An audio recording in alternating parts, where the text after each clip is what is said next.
Beliau menceritakan bahawa segolongan lelaki mati ketika dalam kiblat yang terdahulu sebelum ditukarkan kiblat ke arah Kaabah, dan mereka terbunuh di dalam peperangan.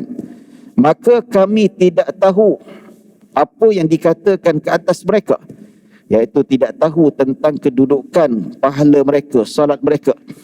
Lalu turunlah ayat yang mana Allah Subhanahu wa taala berfirman, "Wa ma kana Allahu liyudhi'a imanakum." Sesungguhnya Allah sama sekali tidak melupuskan, tidak menghilangkan pahala-pahala ataupun ganjaran-ganjaran salat mereka. Hadis riwayat Bukhari. Bismillahirrahmanirrahim. Assalamualaikum warahmatullahi wabarakatuh.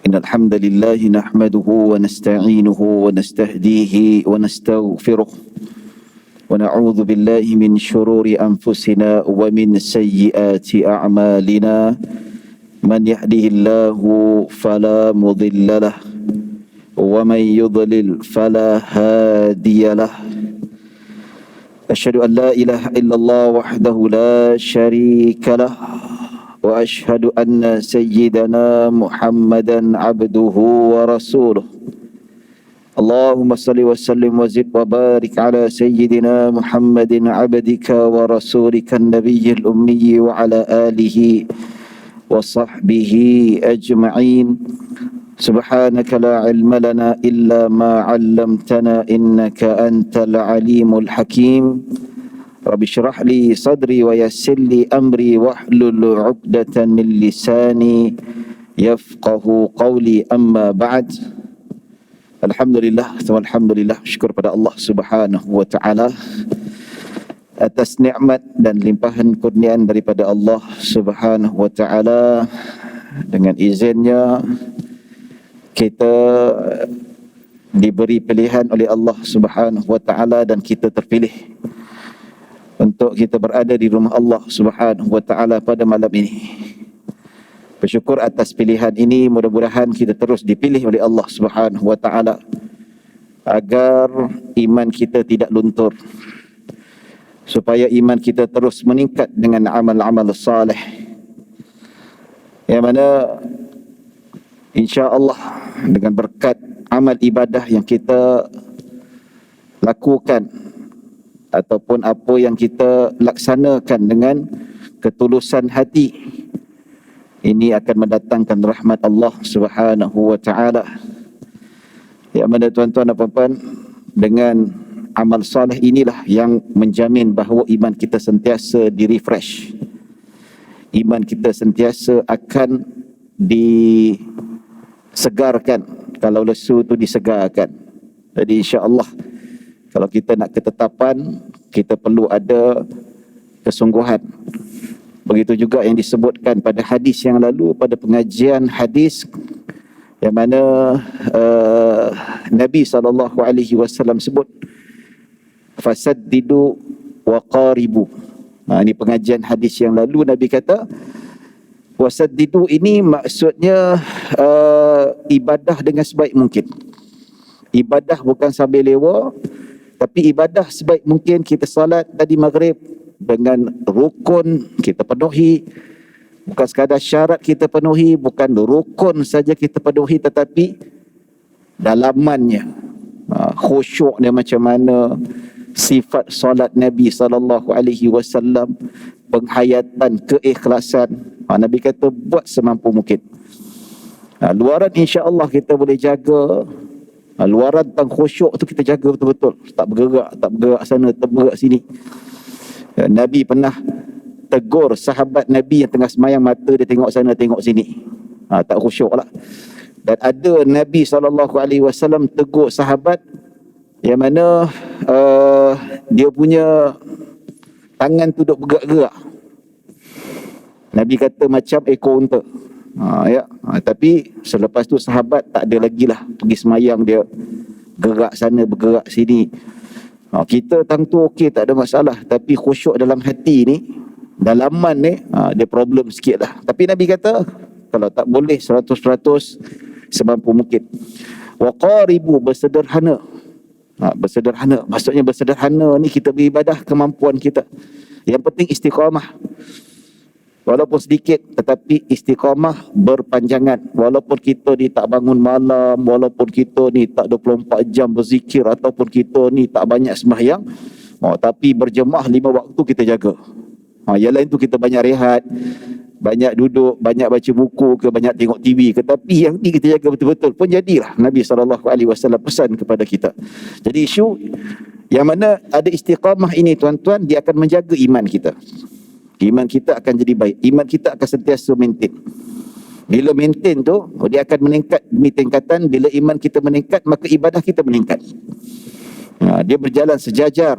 Yang mana pembuktian keimanan kita makin berkualiti, maka ibadah kita akan makin berkualiti. Kalau sebaliknya, ibadah kita berkurangan, maka berkuranganlah kualiti ibadah kita. Makin menurun kuantiti ibadah kita mungkin, disebabkan kekurangan iman kita. Baik, tuan-tuan dan puan-puan dirahmati Allah Subhanahu wa taala, kita masuk hadis yang ke-33 daripada kitab Mukhtasar Sahih Bukhari atau ringkasan Sahih Bukhari, yang mana kita bincangkan tadi hadis ataupun kita ulang kaji sedikit, iaitu hadis yang ke-32. Ini kita masuk hadis yang ke-33. Adil Bara bin Azib radhiyallahu anhu annahu mata ala al-qiblati qabla an tahawwala rijalun wa qutilu falam nadri ma naqulu fihim fa anzala Allah ta'ala wa ma kana Allah liyudhi'a imanakum. Al-Bara bin Azib radhiyallahu anhuma meriwayatkan, beliau menceritakan bahawa segolongan lelaki mati ketika dalam kiblat yang terdahulu sebelum ditukarkan kiblat ke arah Kaabah, dan mereka terbunuh di dalam peperangan. Maka kami tidak tahu apa yang dikatakan ke atas mereka, iaitu tidak tahu tentang kedudukan pahala mereka, salat mereka. Lalu turunlah ayat yang mana Allah Subhanahu wa taala berfirman, wa ma kana Allahu liyudhi'a imanakum. Sesungguhnya Allah sama sekali tidak melupuskan, tidak menghilangkan pahala-pahala ataupun ganjaran-ganjaran salat mereka. Hadis riwayat Bukhari. Baik, cerita ni tuan-tuan, Al-Bara bin Azib dia ceritalah, yang mana ketika satu hari dia duduk, dia borak-borak dengan kawan-kawan dia kata, yang mana mereka menceritakan bagaimana kedudukan sahabat-sahabat Nabi yang mana meninggal ketika mana mereka salat menghadap Baitul Maqdis. Dia nak ceritalah, sahabat ni dia orang yang betul-betul mengambil berat tentang agama. Dia takut ibadah mereka tidak diterima, maka mereka pun berbincang. Dia ceritalah di hadapan Nabi SAW. Dia kata, apa kedudukan sahabat-sahabat kita yang masuk Islam lebih awal, yang mana ketika itu mereka sampai dekat Madinah ataupun mereka berada di Madinah, mereka bersolat menghadap kiblat di Baitul Maqdis. Itu perintah Allah.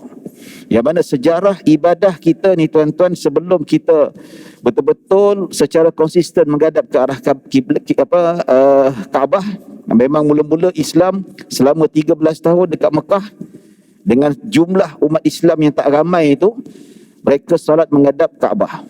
Bila saja Nabi SAW sampai di Madinah, ada perintah Allah supaya umat Islam salat menghadap Baitul Maqdis. Baitul Maqdis apa? Masjid Al-Aqsa. Menghadap situ. Ya. Antara hikmahnya pasal apa? Sebab nak menarik hati golongan Yahudi supaya mereka masuk Islam. Dan di situ juga untuk menguji keimanan umat Islam ketika itu, sejauh mana mereka menuruti perintah Allah Subhanahu wa taala tanpa banyak cakap. Kesannya apa tuan-tuan, apabila Allah perintahkan umat Islam yang asalnya selama 13 tahun dekat Mekah menghadap Kaabah, kampung halaman mereka, berada di bumi Arab, tiba-tiba sampai dekat Madinah, Allah perintahkan menghadap Baitul Maqdis. Apa perasaan? Perasaan tu lain cerita, tetapi bukan bantu ataupun dapat menawan hati orang Yahudi. Orang Yahudi dekat Madinah makin mencela adalah, kata syariat agama baru, kata bawa syariat lain, yang lain daripada ajaran Nabi Musa, kiblat pun ikut kita. Macam tu. Ya, Sebenarnya Allah nak tunjukkan perangai sebenar Yahudi pada zaman Nabi SAW. Ya, mereka bukan saja dengki pada Nabi, mereka sangat menghina Islam ketika itu. Dan para sahabat pun rasa tak senang hati. Ya, walaupun mereka menturuti perintah Allah, tapi hati mereka mengharapkan supaya Allah perintahkan balik supaya menghadap ke arah Kaabah. Ya, qad nara taqalluba wajhika fis sama' falanuwalliyannaka qiblatan taradaha wa walli wajhaka syatral masjidil haram wa haitsu ma kuntum fawallu wujuhakum syatrah. Allah berfirman, Allah menceritakan, ya, tatkala umat Islam diarahkan untuk salat menghadap Baitul Maqdis, ya, qad nara taqalluba wajhika fis sama', kami melihat, ya, wajah Nabi Muhammad ataupun kepala Nabi Muhammad sering pandang ke atas. Pandang ke atas. Kenapa pandang ke atas? Mengharapkan wahyu Allah turun daripada langit supaya tukar balik kiblat ke arah Kaabah ataupun Masjidil Haram. Nabi tengok, bila lah nak tukar ni? Ya tak? Sebab apa? Nabi cintakan Mekah, Nabi cintakan rumah Allah, yang lebih cintakan daripada Masjidil Aqsa. Dalam masa yang sama, tekanan daripada orang Yahudi yang duk hentak, duk menghina dan mengutuk dan sebagainya. Ya, tapi Nabi SAW dan para sahabat diuji sebegitu selama lebih kurang 17 bulan. Ataupun setahun 5 bulan ataupun setahun 6 bulan macam tu. Ya, 18 bulan, 17 bulan menurut riwayat. Maksudnya selama Nabi dan para sahabat dekat Madinah, mereka solat selama setahun lebih. Selama 18 bulan menghadap Baitul Maqdis. Dalam tempoh setahun 6 bulan tu tuan-tuan, ada di kalangan sahabat Nabi SAW yang meninggal dunia. Tak sempat nak solat menghadap kiblat yang diarahkan kembali untuk bertukar ke arah Kaabah. Ya.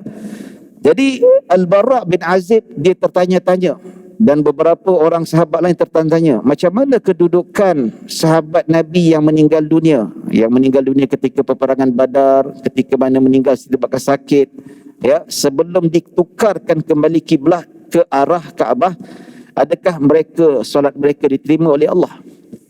Ya, sebab mereka tak solat menghadap Kaabah, tapi mereka solat diarahkan ke arah Baitul Maqdis. Macam mana kedudukan solat itu?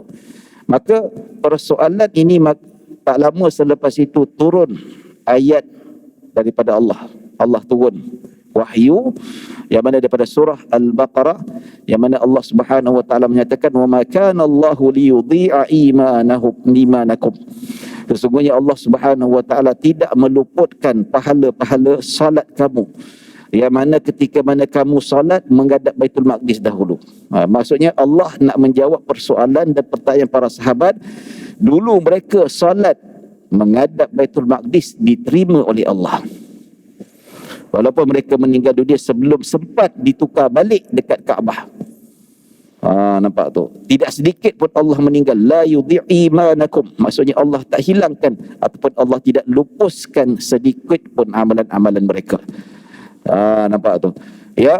Jadi tuan-tuan dan puan-puan dirahmati Allah Subhanahu wa taala. Jadi Nabi SAW menceritakan tentang hadis ini.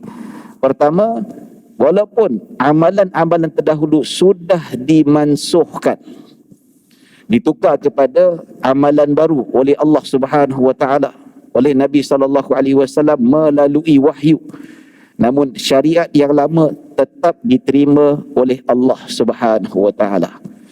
So bila arahan ataupun wahyu Allah turun supaya kembali balik dekat Kaabah, maka Nabi pun gembira. Kalau tak tu Nabi kejap-kejap pandang atas, kejap-kejap pandang atas, nak tunggu wahyu datang supaya bilalah nak tukar ke arah Kaabah balik. So Nabi pandang atas tu bukan Nabi kata Allah tu dekat atasnya, tak ada. Allah bukan tempat ke atas.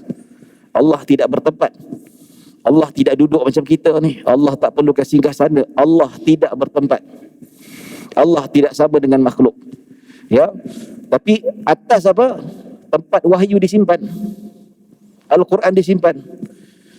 Tempat malaikat duduk, tinggal dan sebagainya. Dan kerajaan Allah dekat atas, arash Allah dekat atas. Tapi Allah tidak bertempat. Arash Allah, kerajaan, itu semua makhluk bertempat, mereka memerlukan tempat, tapi Allah tidak bertempat. Ya. Baik. Dan hadis ini juga Kata para ulama menunjukkan bahawa ibadah-ibadah umat terdahulu yang tidak sama syariatnya seperti Nabi Muhammad sallallahu alaihi wasallam diterima oleh Allah Subhanahu wa taala. Seperti mana kalau kita lihat golongan-golongan Yahudi sebelum kedatangan Nabi Muhammad sallallahu alaihi wasallam ataupun ahli kitab yang lain seperti Nasrani, ya, golongan Kristian, sebelum datang Nabi mereka beriman kepada ajaran agama masing-masing, maka mereka itu dikira sebagai selamat, ya, diterima amalannya dan tidak dilupuskan oleh Allah Subhanahu wa taala walaupun sedikit pun. Ya. Tapi dengan syarat, maksudnya belum datang syariat baru, mereka beriman kepada syariat yang lama. Contoh Yahudi mereka beriman kepada ajaran Nabi Musa. So bila datang Nabi Isa, mereka tinggalkan syariat Nabi Musa, kena beriman dengan syariat Nabi Isa alaihissalam. Bila datang Nabi Muhammad, mereka kena tinggalkan ajaran yang lepas. Mereka kena beriman dengan ajaran Nabi Muhammad sallallahu alaihi wasallam sebagai nabi, beramal dengan syariat yang baru. Jikalau mereka tolak, hukumnya kufur. Ya, jadi tuan-tuan dan puan-puan dirahmati Allah Subhanahu wa taala, ini jelas yang mana setiap nabi membawa syariat dan hukum hakam tertentu. Maka datang nabi baru perlu ditinggalkan, ikut nabi yang baru, tinggalkan nabi yang lama. Macam Nabi SAW jelas dalam Al-Quran, penutup segala nabi. So tak ada nabi selepas Nabi Muhammad SAW. Mana-mana yang mengaku ada nabi selepas Nabi Muhammad sesat dan menyesatkan, secara sepakat para ulama hukumnya adalah kufur. Contoh ajaran yang dinobatkan sebagai ajaran yang terkeluar daripada Islam, iaitu ajaran Qadiani. Qadiani dia bukan ajaran sesat saja, dia kafir, murtad. Seluruh negeri dekat Malaysia ni semua dah fatwakan sesat. Pasal apa? Dia kata yang Qadiani tu, Ahmad tu, dia kata nabi selepas Nabi Muhammad SAW. Jelas kufur, bertentangan dengan nas Al-Quran yang disebutkan Nabi Khataban Nabiyyin, penutup segala nabi. Jelas tak boleh nak ditakwilkan lagi, tak boleh nak dipusing-pusing ataupun ditafsirkan dengan ajaran batini dan sebagainya sehingga membawa makna ada nabi akhir zaman. Jadi Qadiani jelas, ya. Kalau kita sembahyang belakang mereka, solat kita tak sah. Kalau kita nikah, kalau dia nikah dengan anak kita, wa'iyadzubillah, ataupun kita nikah dengan gadis mereka, tak sah nikah kita. Pasal apa? Tak sah nikah orang Islam dengan orang kafir. Ya, jadi tuan-tuan dan puan-puan dirahmati Allah Subhanahu wa taala. Jadi ajaran-ajaran terdahulu, dan bila kita tengok zaman sekarang ni tuan-tuan, makin menyelah pula ajaran pluralisme ni. Ya, pluralisme, dan ada bau-bau. Mungkin kita kata tak adalah dia ni pure pluralisme. Pluralisme ni apa? Dia menganggap semua agama ni sama, semua agama ni benar. Ini sangat-sangat bahaya. Pada minggu lepas, ya, ataupun 2 minggu lepas, tak silap saya, dunia media sosial dikecohkan dengan ada beberapa hantaran poster yang mana mereka orang Islam kita, dia pakai tudung dan sebagainya. Dia buat poster dan dia buat ucapan selamat hari agama sedunia. Tu bahaya. Kita tak tuduh yang tuan punya poster tu, ucapan tu dia liberal atau pluralisme. Dia semayangnya orang, ya. Dia jenis memang orang yang taat pada perintah Allah, tapi ada ciri-ciri pluralisme. Selepas dikecam, selepas dihentam, baru dia tarik balik. Dia kata dia tarik balik sebab apa?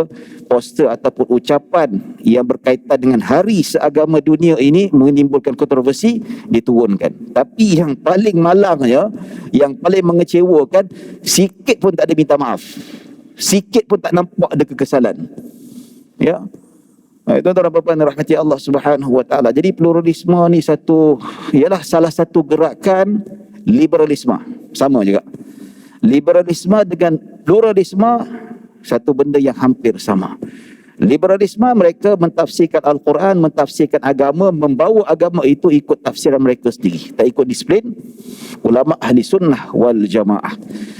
Pluralisme menganggap semua agama benar, semua penganut agama-agama lain berhak masuk syurga, bukan Islam saja. Bahaya, sangat-sangat bahaya, very dangerous. Orang Arab kata khatir jiddan. jiddan, sangat bahaya. So lindungi diri kita dan anak-anak kita. Tahun lepas 2021 ada seorang gadis pakai tudung. Pakai tudung tu bukanlah tudung perfect sangat. Tudung letup macam tu yang pakai tak tutup dada, yang jenis pakai baju pun nampak macam ni lah. Still tudung yang kita kata fashion. Ya. Kecoh dekat TikTok, dia buat live video ke ataupun rakaman, dia mengecam. Dia mengecam individu Muslim yang mengaku kononnya dia ni sangat concern dengan plurality. Plurality ni kita mengiktiraf bahawa sekeliling kita sebagai masyarakat majmuk memang tak lagi ada plurality. Maksudnya keliling kita ni ada masyarakat yang berlainan agama.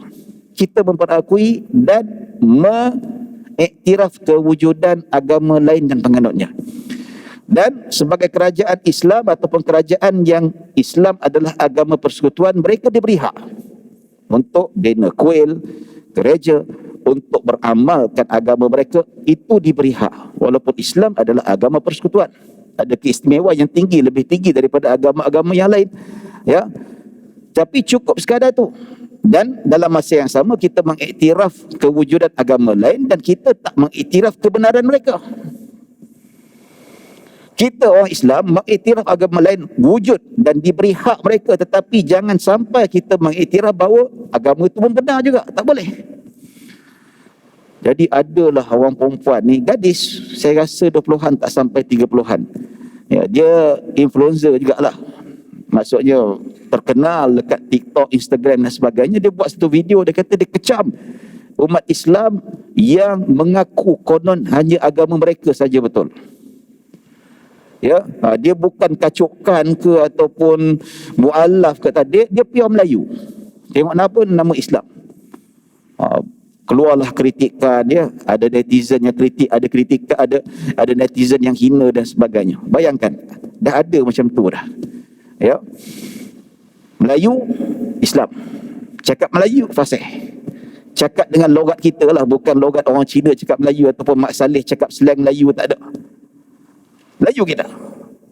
This is real. Boleh cari kat Google lah, kat YouTube. Ya, tak tahu mungkin dia padam dan sebagainya. Kecoh. Dia sampai macam tu sekali, dia kecam kita ni yang mengaku Islam saja yang betul. Agama lain tak betul. Dia marah. Jelas ini pluralisme. Dalam Al-Quran jelas. Agama yang benar hanyalah agama Islam. Tidak ada agama yang benar selain daripada Islam. Ya, walaupun ahli kitab sangat dekat dengan kita, tetapi mereka juga tidak benar. Kenapa? Mereka tidak beriman kepada Rasulullah sallallahu alaihi wasallam, Nabi kita Nabi Muhammad sallallahu alaihi wasallam. Jelas. Ya. Jadi makin berani dah. Jadi kita risau. Macam saya ni tak risaukan tuan-tuan, tapi risaukan remaja-remaja sekarang ini. Yang cakap tu remaja. Remaja. Yang saya yakin mak bapak dia orang yang baik lah, yang betul tak ada perangai macam tu. Tapi anak tu menakutkan. Ya. Jadi hati-hati tuan-tuan. Sebab itulah saya tak berapa setuju, walaupun ada fatwa yang membenarkan kita ucap Merry Christmas, tak apalah kita raikan, kita tak nak ketatkan bab tu. Walaupun ada fatwa kata boleh orang Islam nak ucap Merry Christmas, nak ucap begitu begini, memang ada fatwa. Tetapi bagi saya tak ucap lah untuk peribadi. Sebab apa? Memang dalam mazhab Syafi'i, empat mazhab tak membenarkan kita mengucapkan perayaan terhadap orang bukan Islam seolah-olah kita mengiktiraf agama mereka.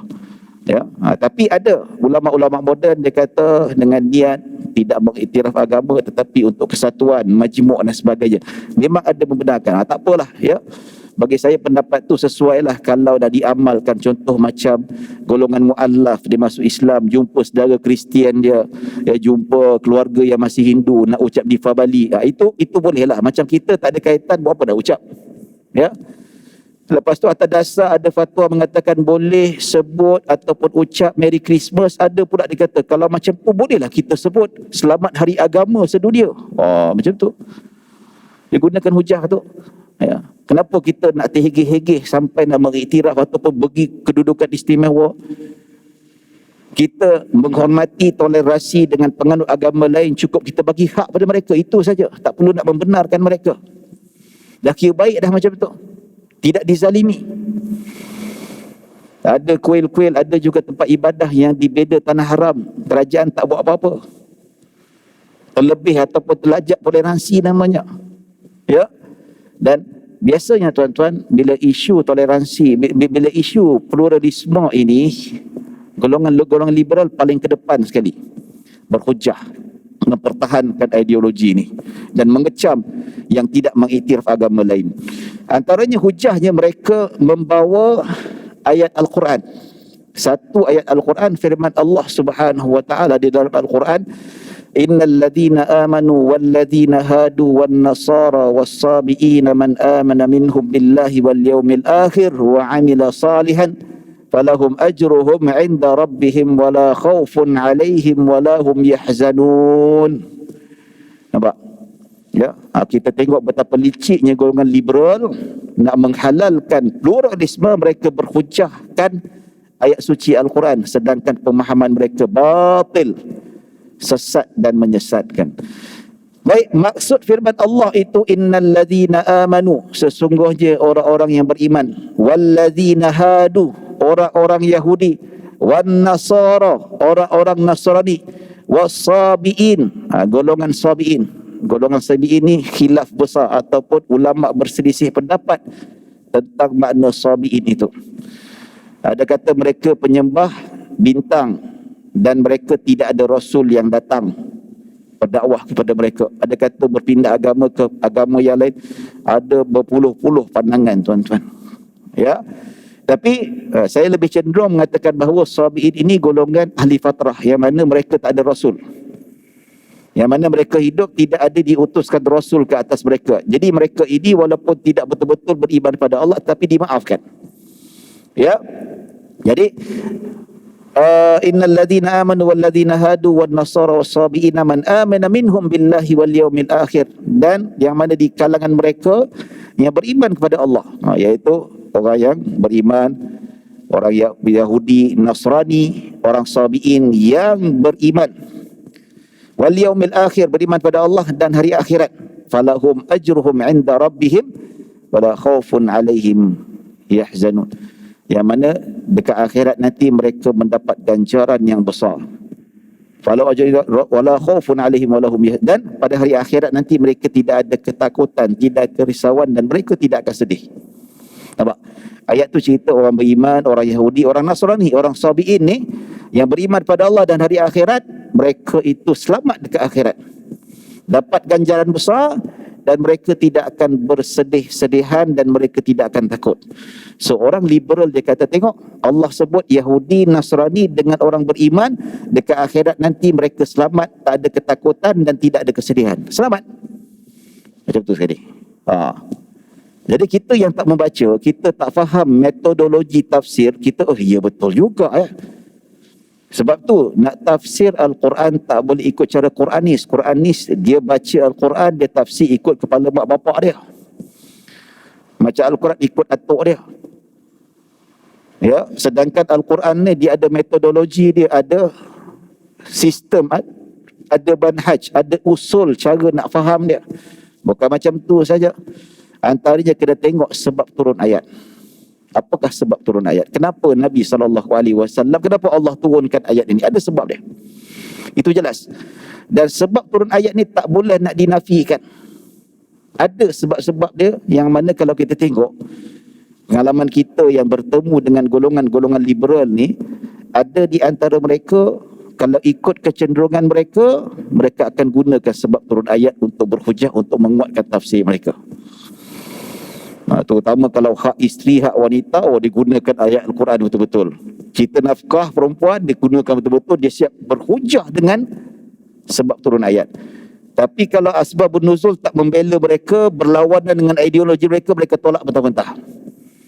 So kita kata you faham ni salah, sama sekali tidak mengiktiraf ahli kitab yang sekarang ini, yang tolak ajaran Nabi Muhammad SAW. Ayat ini tuan-tuan kena tengok sebab turun ayat. Kenapa Allah turunkan ayat ini? Sebab diriwayatkan Salman Al-Farisi. Siapa Salman Al-Farisi? Seorang sahabat Nabi yang agung. Berasal daripada agama Parsi. Dia menyembah api. Dia pun tak senang dengan agama sembahannya itu, agama nenek moyang mereka. Dia kata tak mungkin agama ni boleh selamatkan aku. Tak masuk akal nak sembah api yang kita sendiri jaga api. Api tu dihidupkan beratus-ratus, beribu-ribu tahun tak pernah mati.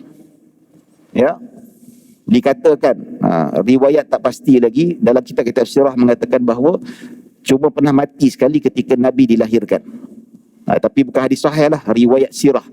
Ketika Nabi dilahirkan 12 Rabiul Awal, ataupun dalam riwayat lain beberapa tarikh yang lain, terpadam api Majusi itu. Itu riwayat sirah, bukan hadis sahih lah, dikatakan. Wallahu alam.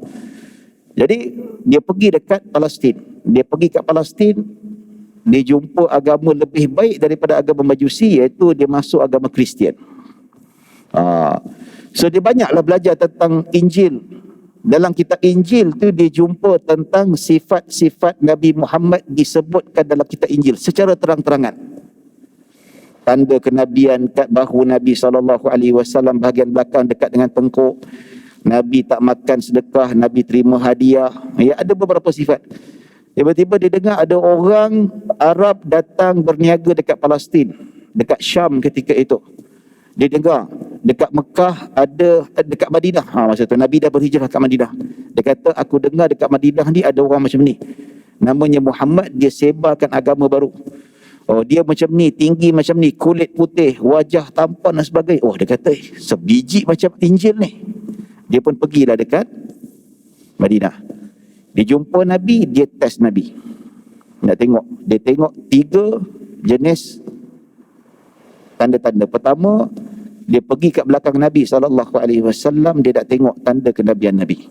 Nabi pakai ridak macam tu, dan Nabi nampak Salman Al-Farisi pergi belakang. Nabi sengaja alihkan supaya nampak dekat bahagian bahu atas ni berdekatan dengan tengkuk Nabi Muhammad SAW. Ada tanda kenabian Nabi. Dia bulat, warna kemerahan, dan ada rambut berbulu di atasnya, dan dia timbul macam daging timbul. Dan di kelilingnya ada macam ketuat, macam bintik-bintik, macam kutil kecil. Nampak pelik lah. Itu tanda kenabian. Dia tengok, oh ada satu. Kedua tandanya, Nabi tak makan sedekah. Dia pun balik rumah, dia buat masakan, korma, ada masukkan daging dan sebagainya. So dia datang jumpa Nabi, ya, wahai Rasulullah, wahai Muhammad, ini adalah sedekah daripada aku. Dia kata sedekah. So Nabi dengar sedekah saja, Nabi ambil dan Nabi bagi kat kawan Nabi. Nabi suruh kawan-kawan Nabi makan, sahabat-sahabat Nabi makan. Nabi tak makan. Dah 2 dah. Besoknya pula dia masak lagi, dia bawa lauk lain. Dia kata, wahai Muhammad, wahai Rasulullah, ini adalah hadiah daripada aku. Bila Nabi dengar hadiah saja, Nabi pun makan. Nabi makan. Wah, kata, 3 ujian ni yang aku buat tepat kena pada Muhammad lelaki ini. Maka selepas itu dia mengisytiharkan Islam. Dia masuk Islam. Itu kisah. Ada panjang lagi kisah dia. Dia datang Madinah pun sebagai hamba golongan Yahudi. Dia diperhambakan. Maksudnya ada kisah bagaimana Nabi membebaskan. Nanti insya-Allah kita ceritalah. Ya. Jadi selepas dia masuk Islam, dia pun tanya Nabi Muhammad SAW, wahai Rasulullah, aku ketika dekat Syam, dekat Palestin sana ataupun dekat Syria sana, aku pernah beragama Islam, aku pernah agama Nasrani. Ya, ada di kalangan guru-guruku, kawan-kawan aku yang mengajak aku kitab Taurat. Dia kata pada aku bahawa akan muncul Nabi akhir zaman dengan sifat-sifat begini. Kan, untuk guru dia yang Nasrani mengajar tafsir Injil lah. Dia kata akan muncul Nabi akhir zaman begini-begini, membawa syariat ataupun agama tauhid yang baharu, yang memansuhkan agama-agama tauhid ataupun agama-agama ahli kitab yang sebelum ini. Dan tok guru mereka menyatakan bahawa kalaulah Nabi akhir zaman keluar dan muncul, pasti kami akan beriman. Dan mereka ni ikut agama Nabi mereka terdahulu, dan mereka mengiktiraf dan mereka berjanji bahawa akan datang dan atau bila keluar Nabi akhir zaman, mereka pasti beriman.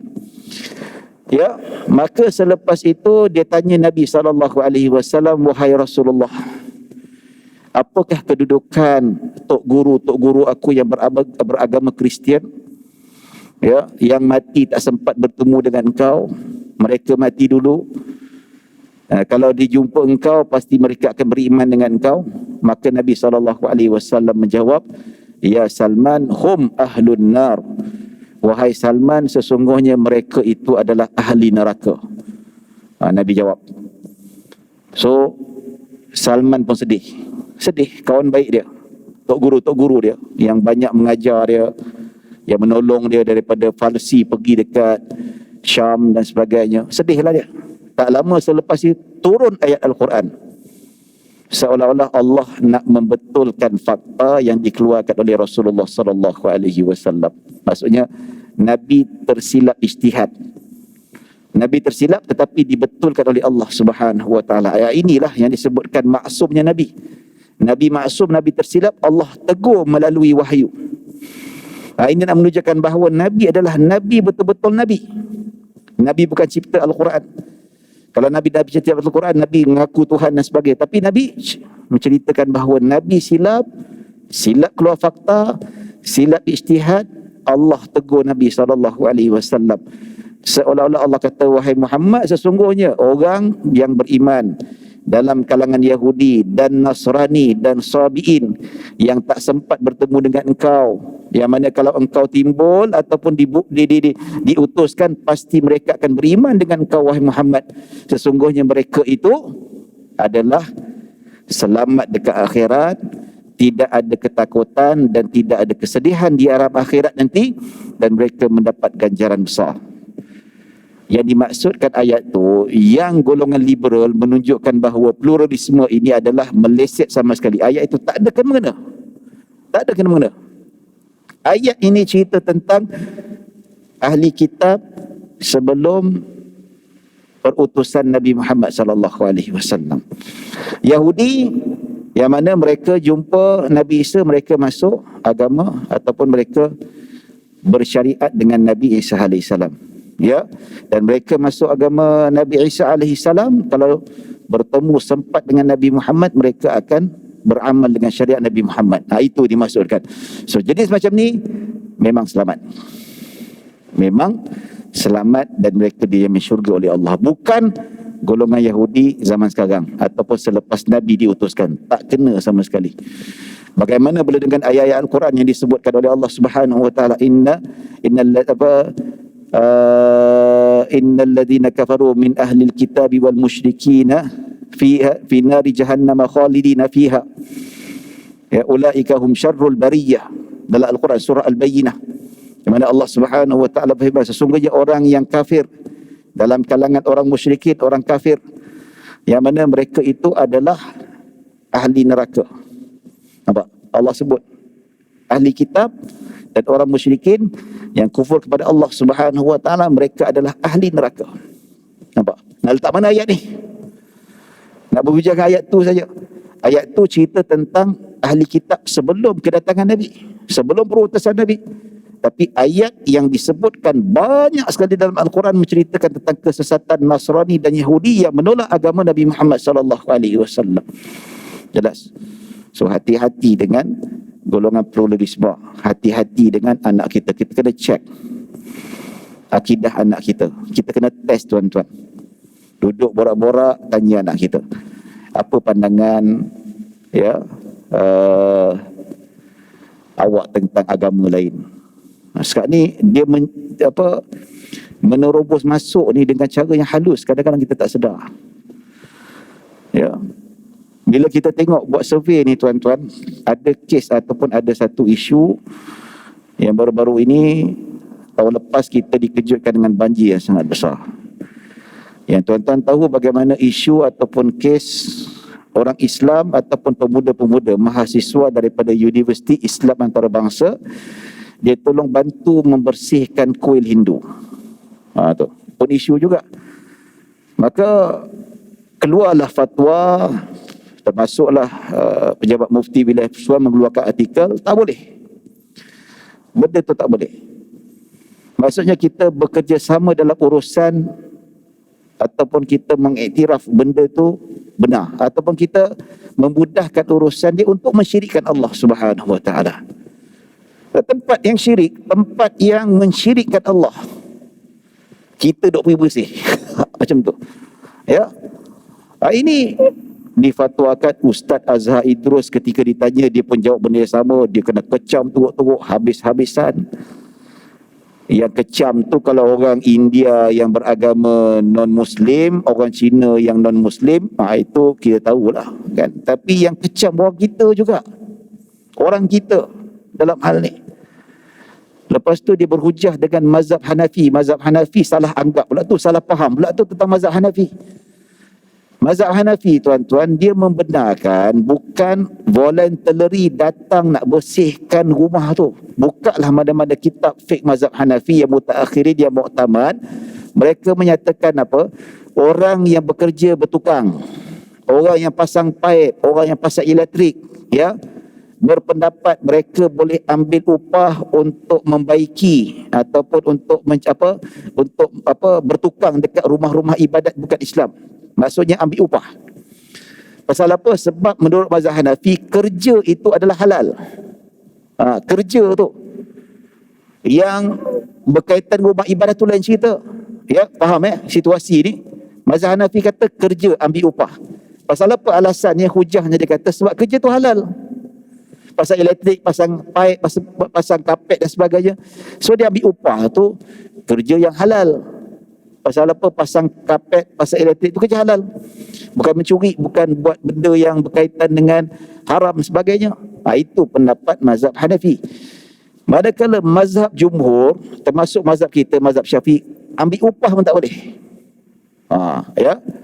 Tapi bila kita tengok sini, memang kekuatan hujahnya memang berpihak pada jumhur yang mengata tak boleh langsung ambil upah pun tak boleh. Tetapi kita dalam dunia keilmuan Islam ni, kita kena mengiktiraf khilaf dalam hal ni. Ya, dalam isu ni ambil upah untuk kita bina gereja ke, membaik pulih gereja ke, ataupun bekerja dalam gereja dan sebagainya, ya, kita ambil pendekatan tak boleh. Kita tak nak, kita larang anak-anak kita. Tapi dalam masa yang sama kita mengiktiraf khilaf. Maksudnya taklah cerdik, bukanlah bijak kalau kita mengecam mazhab Hanafi. Siapa kita nak mengecam ulama mazhab Hanafi berpendapat macam tu? Mereka ada hujah dan sebagainya. Tetapi yang kita kesalkan salah faham dan salah guna fatwa mazhab Hanafi ni. Dia kata, tengok mazhab Hanafi kata boleh ambil upah dan sebagainya. Mazhab Hanafi tak ada nas pun dalam kitab-kitab mereka mengatakan boleh pergi secara voluntary. Tak ada. Tak ada. Nampak kotor kita saja dia nak tolong, bantu. Tak ada. Yang ada kerja je. So kena faham konteks tu. Ya, jadi ambil upah lain sebab kerja tu halal, tapi pergi saja-saja je. Itu yang tak dibenarkan, mana-mana mazhab pun tak dibenarkan. Jadi tuan-tuan dan puan-puan dirahmati Allah Subhanahu Wa Taala, biasalah bila ada ilmuwan yang tak setuju, ada badan fatwa yang keluarkan pandangan tak boleh, perlu dielakkan, kena kecam. Habis-habisan kena kecam. Ya, termasuk yang non-Muslim pun kecam juga. Dia pergi sibuk pasal apa? Kira baik kita ni orang Islam, bagi mereka nak beda rumah ibadat. Kita tak bagi orang Islam kita tolong bantu bersihkan rumah tu, nak marah pasal apa? Siapa kamu? Kami datang bersihkan masjid. Itu you punya pasal, kita tak minta pun. Masjid kita kena banjir kan, penuh lumpur. Ya, orang Islam datang membantu. Tiba-tiba orang budak, orang Hindu datang. Itu kau datang sendiri, tak minta pun. Betul nak minta balasan. Lainlah kalau kita kata minta tolong kami Melayu, penganut agama Kristian, agama Yahudi, tolong datang bersihkan masjid kami. Itu lainlah cerita. Tapi orang Islam tak pernah minta. Kamu yang terhegeh-hegeh datang. Lepas tu tuntut pula. Kita keluarkan fatwa tak boleh, dia marah pula.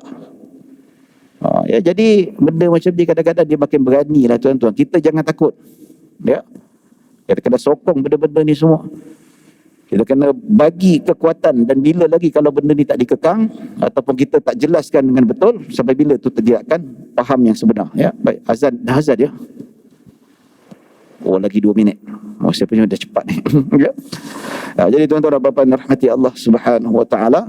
Jadi itulah yang kita sebut sebagaimana yang kita kata kena fahamlah, kena hati-hati dengan ajaran-ajaran sebegini. Kita kena selamatkan anak cucu kita.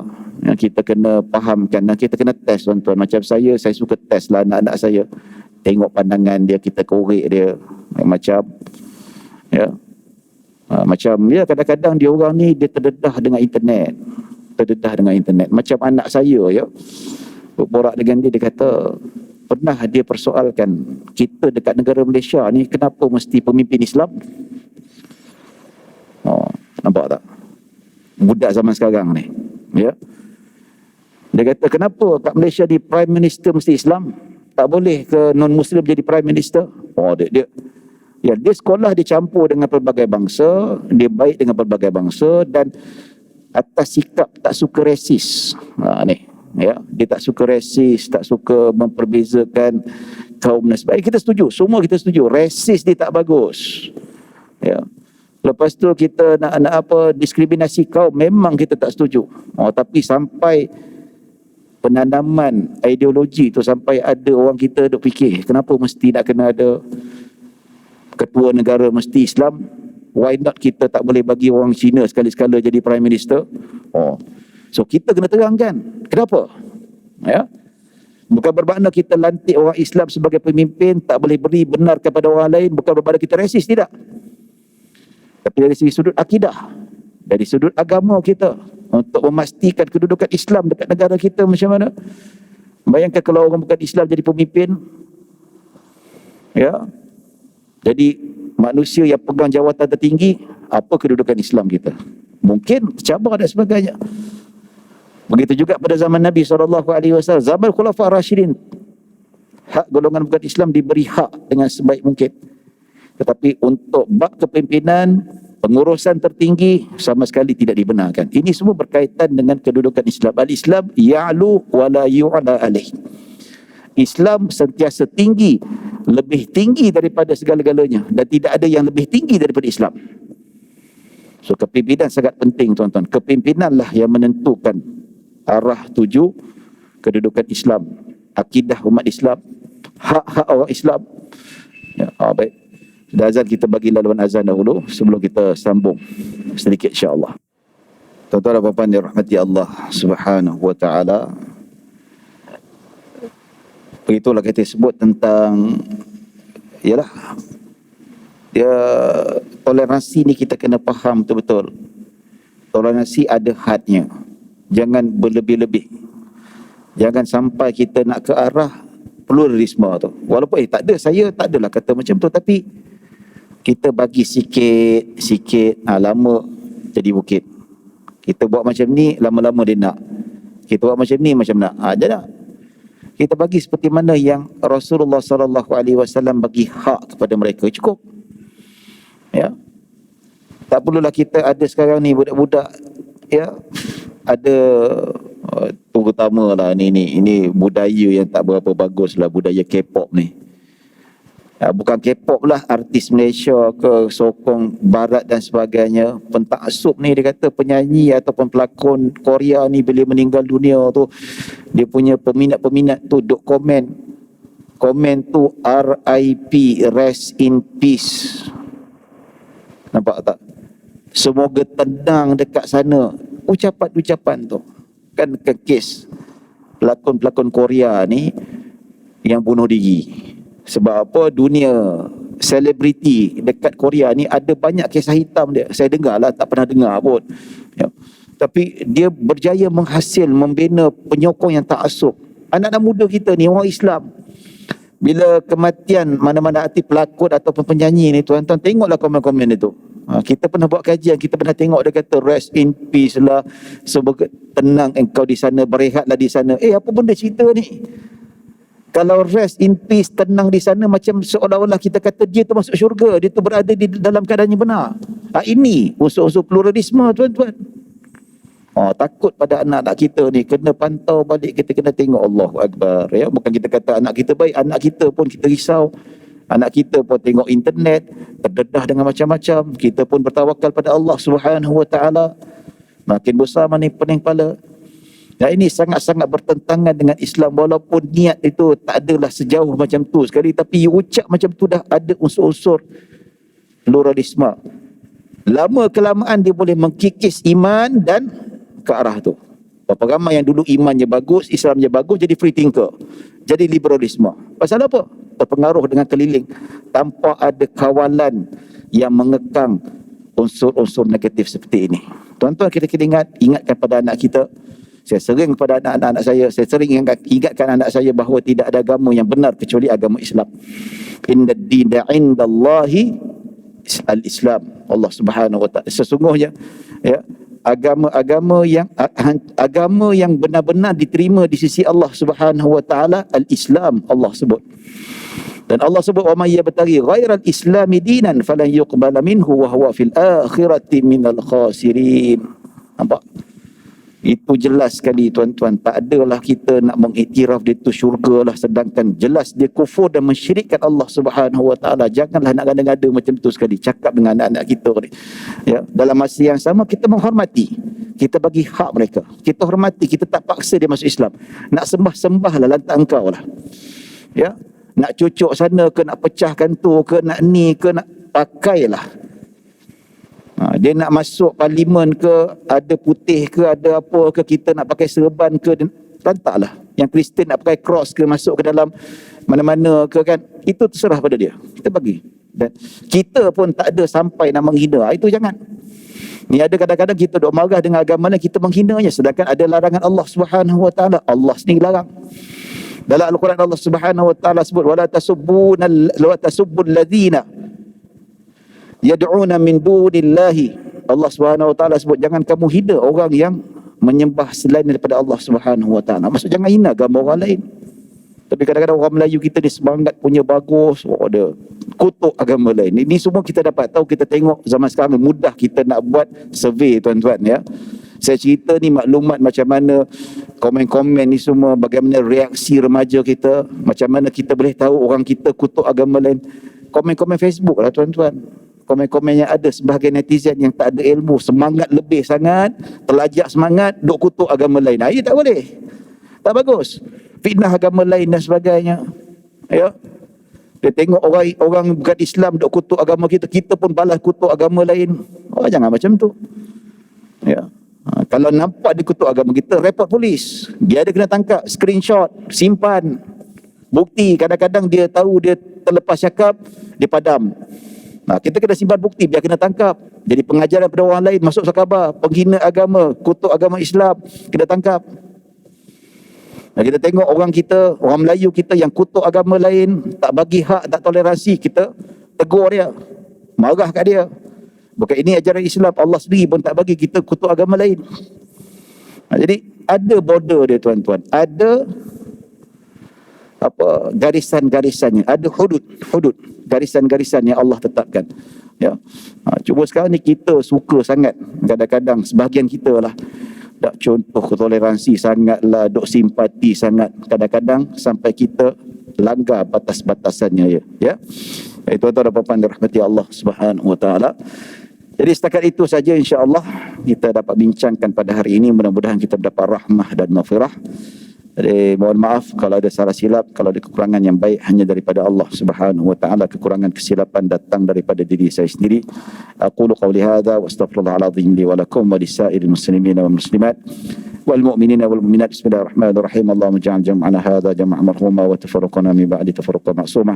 Allahumma la tada' fi maqamina hadza man la ghafartahu lam la farajta wa la daynin illa qadaita ولا مريضا إلا شفيت ولا حاجة من حوائج الدنيا والآخرة إلا قضيتها يا رب العالمين.